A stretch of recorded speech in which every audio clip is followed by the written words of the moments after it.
போராட்டக்காரர்களுக்கு இறுகும்பிடி பல்வேறு கோணங்களில் களத்தில் இறங்கிய காவல்துறை.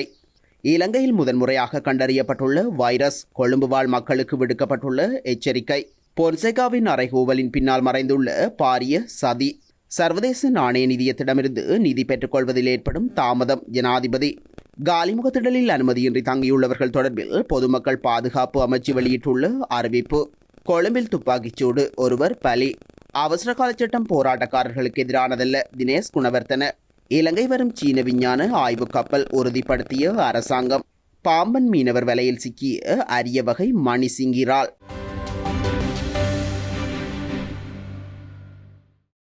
போராட்டத்தின் ஆரம்பம் முதல் கொழும்பில் உள்ள நட்சத்திர ஹோட்டல் ஒன்றில் 3 அறைகளை கட்டாயமாக பயன்படுத்திய செயற்பாட்டாளர்கள் குறித்து காவல்துறை விசாரணை ஆரம்பித்துள்ளது.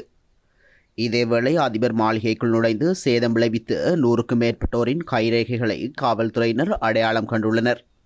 வெளிநாடு செல்ல முற்பட்டால் அவர்களை இனங்காணுவதற்கு குடிவரவு குடியகல்வு திணைக்களத்திடம் இந்த கைரேகை பதிவுகள் ஒப்படைக்கப்பட உள்ளதாக காவல்துறையினர் தெரிவித்தனர். போராட்டக்காரர்கள் அதிபர் மாளிகையை கைப்பற்றிய பின்னர் அங்குள்ள வைஃபையை பயன்படுத்தியமை மற்றும் இணைய வசதியை பயன்படுத்தி சந்தேகத்திற்குரிய வகையில் தொலைபேசி அழைப்புகளை மேற்கொண்ட பலரிடமும் காவல்துறையினர் விசாரணைகளை தொடங்கியுள்ளனர்.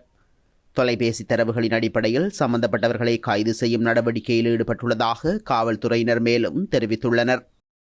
இலங்கையில் தற்போது பரவி வரும் கோவிட் வைரஸ் பிறழ்வானது நாட்டில் மோசமான நிலைமையை உருவாக்கக்கூடும் என எச்சரிக்கை விடுக்கப்பட்டுள்ளது. ஸ்ரீ ஜெயவர்த்தனபுர பல்கலைக்கழகத்தின் மருத்துவ பீடத்தின் ஒவ்வாமை, நோய் எதிர்ப்பு மற்றும் உயிரியல் துறையின் தலைவர் கலாநிதி சந்திம ஜீவந்திர இதனை தெரிவித்துள்ளார்.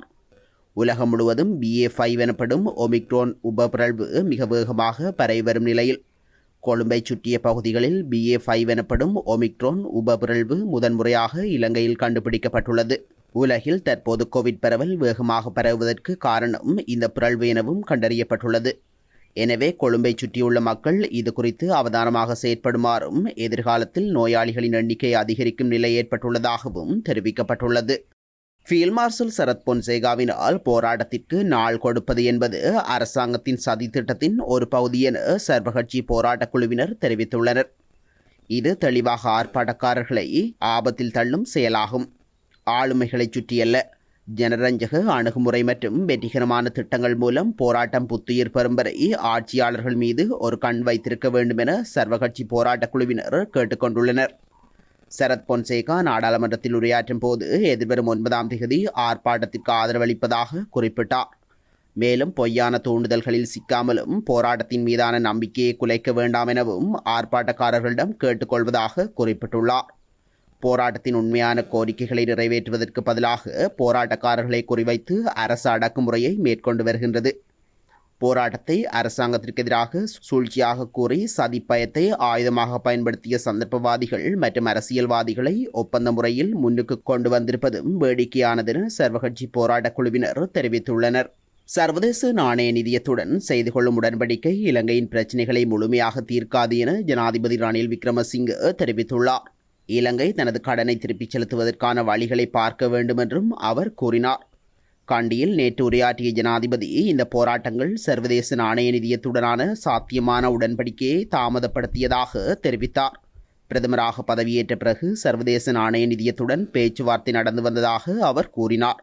எனினும் கடந்த சில வாரங்களாக ஏற்பட்ட ஸ்திரமின்மையால் பேச்சுவார்த்தைகள் தடைப்பட்டதாக அவர் கூறினார்.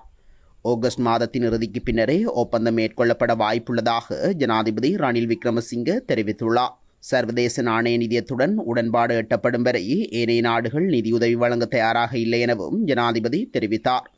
தொடர்ந்தும் உரையாற்றிய ஜனாதிபதி சர்வதேச நாணய நிதியத்துடனான உடன்படிக்கையினால் இலங்கை எதிர்கொள்ளும் பிரச்சினைகளுக்கு முழுமையாக தீர்வு காண முடியாது.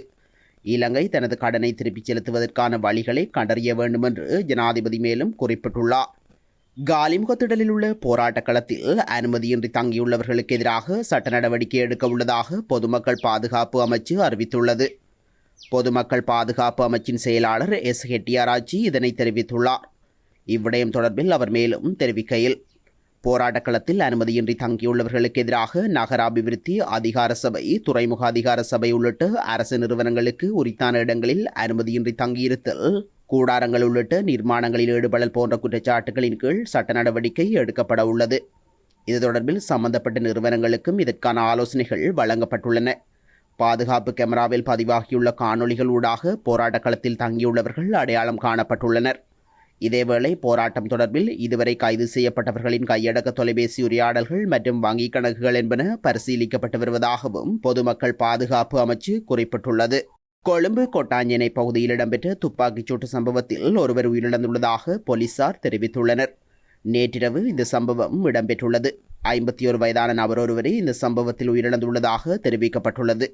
கொட்டாஞ்சேனை விவேகானந்த வீதியைச் சேர்ந்த ஒருவரே இந்த சம்பவத்தில் உயிரிழந்துள்ளார்.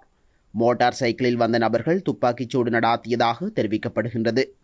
உயிரிழந்தவரின் சடலம் கொழும்பு தேசிய வைத்தியசாலையில் வைக்கப்பட்டுள்ளதுடன் சந்தேக நபர்களை கைது செய்வதற்கான விசாரணைகளை முன்னெடுத்துள்ளதாக போலீசார் தெரிவித்தனர். போராட்டக்காரர்களை அடக்கும் நோக்கில் அவசரகால சட்டம் நடைமுறைப்படுத்தவில்லை என்று பிரதமர் தினேஷ் குணவர்த்தன தெரிவித்துள்ளார். தினேஷ் குணவர்த்தன பிரதமராக பதவியேற்றுக் கொண்ட பின்னர் முதன்முறையாக நேற்றைய தினம் அவரது தந்தையார் பிலிப் குணவர்த்தனவின் சமாதிக்கு சென்று மலரஞ்சலி செலுத்தியுள்ளார். கொஸ்கம பொரலுகொட பிரதேசத்தில் அமைந்துள்ள பிலிப் குணவர்த்தனவின் சமாதியில் இந்த நிகழ்வு இடம்பெற்றது. இதனைத் தொடர்ந்து ஊடகங்களுக்கு கருத்து வெளியிட்டுள்ள தினேஷ் குணவர்த்தன, இந்த நாட்டில் சட்டம் ஒழுங்கு மற்றும் அமைதி நிலைநாட்டப்பட வேண்டும். அதன் மூலமாக மட்டுமே பொதுமக்களின் இயல்பு வாழ்க்கையை மீள கட்டியெழுப்ப முடியும். அதற்காகவே அரசாங்கம் தற்போதைக்கு அவசரகால சட்டத்தை மீண்டும் நடைமுறைப்படுத்தும் முடிவை மேற்கொண்டது. மற்றபடி போராட்டக்காரர்களை அடக்கும் நோக்கில் அவசரகால சட்டம் நடைமுறைப்படுத்தப்படவில்லை என்றும் தினேஷ் குணவர்த்தன தொடர்ந்தும் தெரிவித்துள்ளார்.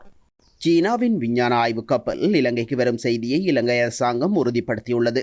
இந்த கப்பல் ஆகஸ்ட் 11 முதல் 17 வரை ஹம்பாந்தோட்டையில் தரித்திருக்கும் எனவும் முக்கியமாக எரிபொருள் உள்ளிட்ட நிரப்புதல்களுக்காக அது துறைமுகத்தில் தரித்திருக்கும் என்றும் இலங்கை பாதுகாப்பு அமைச்சின் ஊடக பேச்சாளர் கேர்னல் நலின் ஹேரத் தெரிவித்துள்ளார். சீனா ஆராய்ச்சி கப்பலின் திட்டமிட்ட வருகை பற்றிய செய்திகளை முன்னதாக மறுத்திருந்த இலங்கை அரசாங்கம் புதுடில்லியின் கடும் கருத்துக்களை அடுத்து அதனை இன்று உறுதிப்படுத்தியுள்ளது.